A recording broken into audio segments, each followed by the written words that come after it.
Big boss Malayalam season 7 അങ്ങനെ ഒരു മറ്റൊരു വീക്ക് അവസാനിച്ചിരിക്കുകയാണ്. സോ വീക്ക് അവസാനിക്കുമ്പോൾ തന്നെ സ്വാഭാവികമായിട്ടും ശനിയാഴ്ചയും ഞായറാഴ്ചയും വീക്കെൻഡ് ആണ്. സോ ലാലേട്ടൻ വരുന്ന ദിവസം. സോ എല്ലാവരും കാത്തിരിക്കുന്നത് എവിക്ഷൻ നടക്കുമോ ഇല്ലേ എന്നുള്ളതാണ്. യെസ്, ഇത്തവണ എവിക്ഷൻ ഉണ്ട്. 2 എവിക്ഷൻ ആണ് നടക്കാൻ പോകുന്നത്, ശനിയും ഞായറാഴ്ചയുമായിട്ട്. ശനിയാഴ്ച ഒരാൾ പുറത്താവും, ഞായറാഴ്ച പുറത്താവും. പക്ഷേ ഇത്തവണ പുറത്താകുന്നത് അല്പം ഷോക്കിംഗ് ആയിട്ടുള്ള ന്യൂസ് ആണ് എത്തുന്നത്. ആദ്യം നമ്മുടെ ഒനീൽ ഔട്ടായി എന്നുള്ളൊരു വിവരം കിട്ടുന്നുണ്ട്.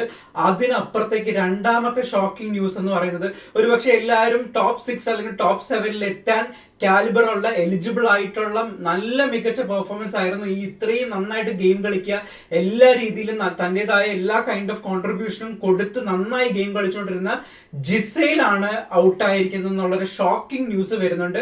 ഒരു സത്യമായിട്ടും ഭയങ്കരമായിട്ട് ഷോക്കിംഗ് ആണ്. കാരണം കമ്പയർ ടു അതർ പ്ലേയേഴ്സ്, ഇപ്പം സാബുമോൻ ആണെങ്കിലും ലക്ഷ്മി ആണെങ്കിലും ഇവരെയൊക്കെ കമ്പയർ ചെയ്യുമ്പോൾ, ഒനീലാണെങ്കിലും ഇവരെയൊക്കെ കമ്പയർ ചെയ്യുമ്പോൾ ഇവരൊക്കെ ഒരു പടി മുന്നിലായിരുന്നു ജിസയിൽ നിന്നുകൊണ്ടിരുന്നത്. കാരണം ഏത് രീതിയിൽ നോക്കിക്കഴിഞ്ഞാലും നമ്മുടെ ഗെയിംസ് എടുത്തു കഴിഞ്ഞാലാണെങ്കിൽ ഇപ്പൊ ഒരു ലാസ്റ്റ് 2 ആഴ്ചയായിട്ടാണ് കുറച്ചെങ്കിലും താഴേക്ക് പോയത്. അത് ജിസയിൽ ഓൾറെഡി പറയുന്നുണ്ട്. കയ്യിൽ നല്ല മുറിവ് പറ്റി കുറെ സ്റ്റിച്ചസുകളൊക്കെ ഉണ്ടായിരുന്നു. അതിനുശേഷമാണ് പുള്ളിക്കാരി താഴേക്ക് പോയതെന്ന് പുള്ളിക്കാരി തന്നെ പറയുന്നുണ്ടായിരുന്നു.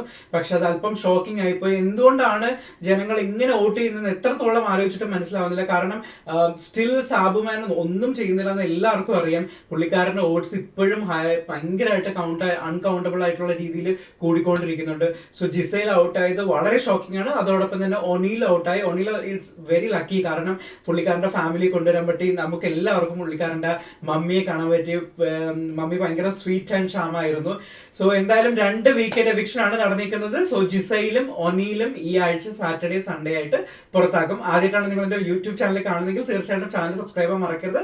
അതോടൊപ്പം തന്നെ വീഡിയോ ഇഷ്ടപ്പെട്ടു കഴിഞ്ഞാൽ ലൈക്ക് ചെയ്യാനും മറക്കരുത്. അടുത്ത വീഡിയോ ആയിട്ട് കാണാം. ബൈ.